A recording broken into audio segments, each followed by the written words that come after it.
Assalamualaikum warahmatullahi wabarakatuh. Baiklah, untuk melengkapi tugas akhir mata kuliah kewirausahaan ini, saya membuat suatu bisnis plan, yaitu bisnis plan es campur. Di mana di sini ada latar belakangnya. Latar belakangnya yaitu kebutuhan yang semakin meningkat akan membuat kita bekerja keras untuk memenuhi kebutuhan hidup. Maka dari itu, dengan keinginan yang kuat dan harapan yang besar untuk dapat belajar mengelola usaha sendiri dan juga keinginan untuk hidup mandiri. Melihat tingginya minat masyarakat terhadap makanan dan minuman, salah satunya minuman yang menyegarkan, membuat para pelaku bisnis harus pintar dalam membuat terobosan dan inovasi baru agar tetap terdepan dalam bisnis dan bisa menggapai persaingan bisnis antar sesama pelaku bisnis. Selanjutnya, visi usaha yang saya buat ini yang pertama, sebagai penjual es campur yang sukses, maju, dan mempunyai rasa yang luar biasa dan dapat dikenal oleh masyarakat. Jadi visi saya yang pertama, bisa dikenal oleh masyarakat banyak walaupun harganya murah, tetapi juga menyegarkan bagi yang sedang kehausan. Yang kedua, menciptakan inovasi untuk menarik perhatian pelanggan.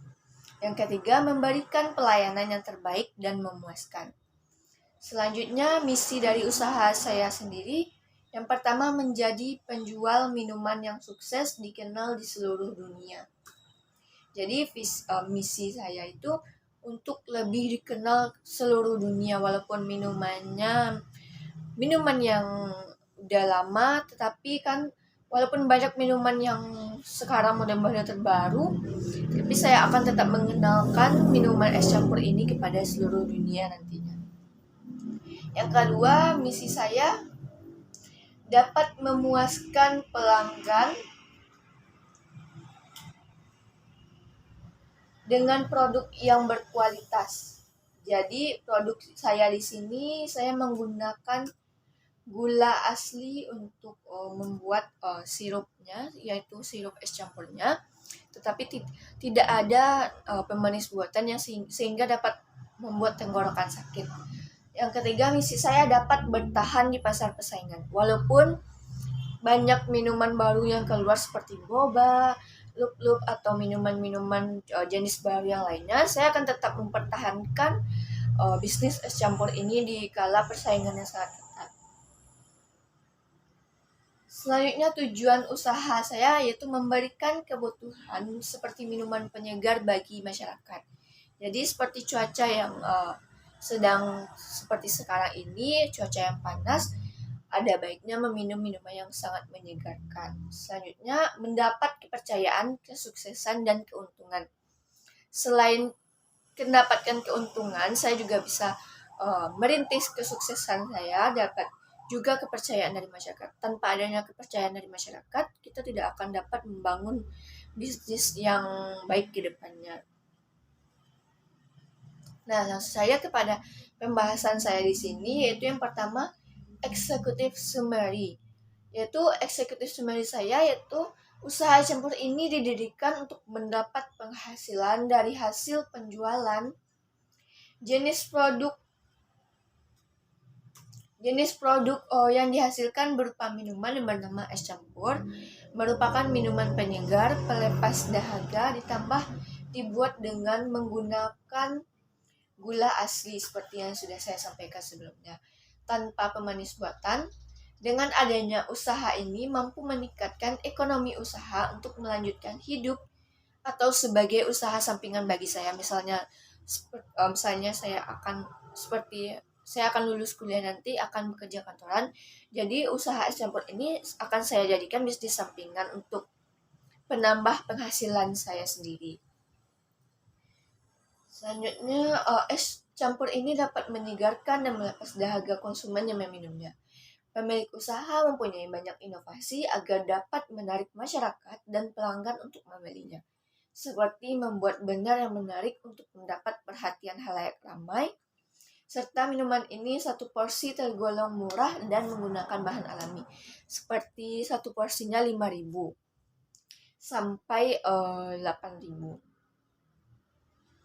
Selanjutnya, business description, yang perusahaan lakukan yaitu menarik minat pelanggan untuk menikmati minuman menyegarkan ini, sehingga perusahaan dapat berkembang di seluruh Indonesia maupun luar dan membuka cabang dimanapun. Dan dapat berkembang di seluruh dan mendapat keuntungan yang baik, juga termasuk membuka lapangan pekerjaan orang lain yang belum memiliki pekerjaan. Jadi maksud saya di sini untuk dapat membuka banyak cabang dan juga dapat mempekerjakan seluruh masyarakat yang ingin bekerja. Selanjutnya, local market and competitive landscape. Target pemasaran bisnis saya di sini dapat diminati semua kalangan, mulai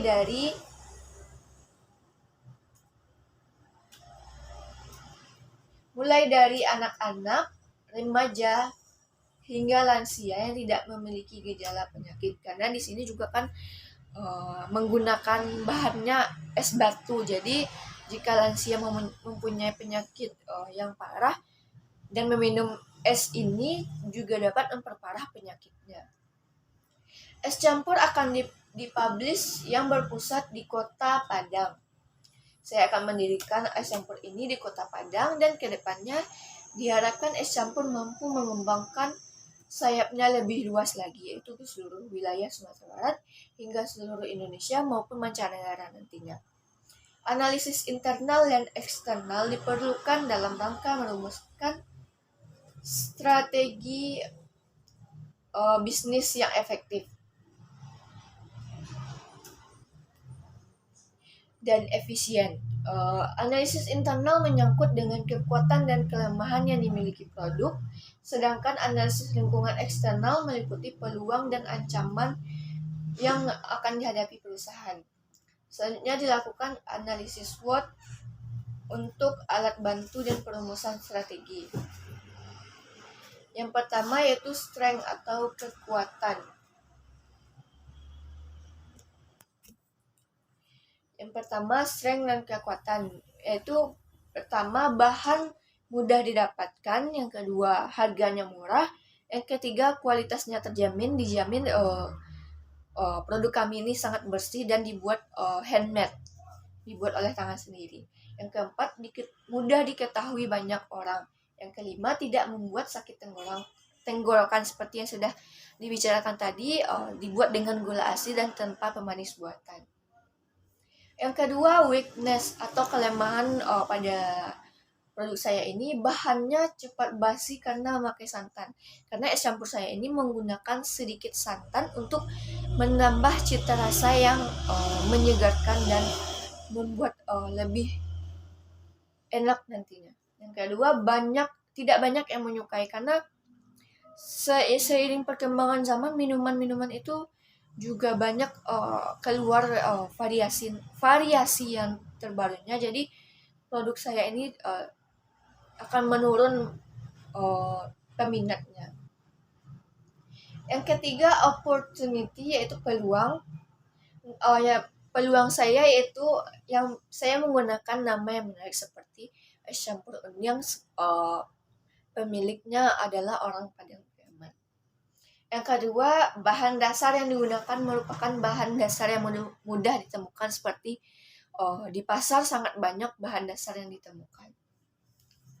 Yang keempat, threat atau ancaman. Yang pertama, ancaman dari produk saya ini mudah ditiru karena bahan dasarnya mudah didapat dan juga pembuatannya juga mudah. Tetapi saya menggunakan resep rahasia untuk memikat pelanggan lainnya. Yang kedua banyaknya pesaing. Jadi seperti yang pertama tadi kan mudah ditiru. Jadi juga banyak nantinya pesaing-pesaing yang akan meniru usaha saya di sini. Selanjutnya, situasi persaingan. Persaingan dalam usaha jenis ini cukup banyak dan beragam, tetapi mereka punya cara sendiri-sendiri untuk mengembangkan usahanya. Yang keenam, strategi pasar. Strategi yang digunakan adalah dengan meningkatkan pelayanan menjadi lebih maksimal dan mempertahankan kualitas minuman agar selalu baik juga selalu melakukan inovasi terhadap produk ini. Selanjutnya, produk or service. Dalam bisnis es campur ini, pemilik usaha melayani pelanggan dengan ramah dan menerapkan siapa yang datang lebih awal itu yang akan mendapatkan porsi es campur lebih dulu. Begitu juga sebaliknya, siapa yang datang belakangan, maka dia juga akan mendapatkan porsi es campur belakangan. Sistem lainnya, pesan dulu baru bayar sesuai pesanan. Selanjutnya, aspek teknis yaitu terdapat rencana supply, kebutuhan fasilitas dan peralatan. Peralatannya itu termasuk kompor gas untuk memasak sirupnya, mangkuk, sendok makan, sendok sayur, toples, penyarut es, etalase, cup gelas es batu, plastik, meja, dan kursi. Selanjutnya, manajemen. Tim manajemen, yang pertama tim manajemen usaha ini dipimpin oleh 1 orang dan dibantu oleh 3 pegawai. Selanjutnya, masalah yang potensial. Masalahnya yaitu harga bahan baku yang berubah-ubah, malahan semakin naik sehingga menyulitkan pemilik usaha untuk menetapkan harga es campur per porsinya. Karena kalau es campurnya dinaikkan, maka sedikit juga pelanggan nantinya akan membelinya. Selanjutnya, resiko dan hambatan. Naiknya harga bahan baku, sulitnya mendapat bahan baku. Yang ketiga, banyak persaingan bisnis. Selanjutnya ada financial data. Financial data ini mulai dari modal sendiri, yaitu modal dari saya sendiri 10 juta rupiah, modal investasi yaitu dari etalase, penyarut es, etalase 1 juta rupiah dan penyarut es 2 juta. Jadi totalnya dari modal investasi ini 3 juta rupiah. Modal total investasi digabung dengan modal sendiri jadi 13 juta rupiah. Yang kedua, biaya operasional. Bahan bakunya 600.000 rupiah, bahan bakar 200.000 rupiah, biaya tenaga kerja 300.000 rupiah.